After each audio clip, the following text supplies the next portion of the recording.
पहिल्याच्या जी मुली होत्या किंवा पहिल्याच्या जी स्त्रिया वगैरे होत्या त्या पूर्ण त्यांचा जो पेहराव होता, जी संस्कृती म्हटली जात होती, काय की अंग भरून कपडे राहायचे. आत्ता ज्या मुली आहेत खूप कमी कपडे वापरतात, याकडे कसं बघता? कुठल्याही स्टेटमधल्या असो, कुठल्याही जाती धर्माच्या असो, अंगभर कपडे असणारी संस्कृती चांगली आहे. मुलींचं जे समर्थन करतात ह्या त्यांच्या ह्याचं, की त्यांना अभिव्यक्ती स्वातंत्र्य आहे जे की आपल्याला लोकशाहीमधून भेटलेलं आहे. स्वातंत्र्य अंग उघडं ठेवून दाखवत हिंडण्यात स्वातंत्र्य थोडंच आहे.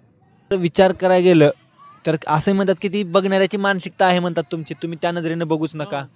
वा वा, हे सगळ्यात खूप चांगलं आहे, म्हणणं खूप चांगलं आहे. आम्ही तुझ्याकडे काही नकऱ्या करू, काही करू, तू मात्र स्वतःला कंट्रोल कर, सांभाळ. म्हणजे तुमच्या कुठल्या गुणाला चॅलेंज करू लेत नाही. ह्याचा परिणाम काय होतो, हे बलात्काराचे प्रकरण जे आत्ता वाढलेत ना, ते त्याचंच हे आहे, ते फलित आहे. परंतु तो जो राक्षसी प्रवृत्तीचा जो माणूस आहे, जो बलात्कार वगैरे अशा घटना करतो, त्याच्यासाठी अंग भरून कपडे काय न थोडं कमी कपडे काय, दोन्ही सारखेच आहेत ना. तो कसे कुठल्याही स्त्रीचा बलात्कार करू शकतोय?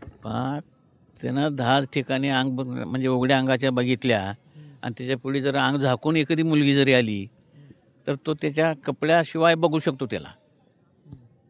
तिचे कपडे कसले असू द्या.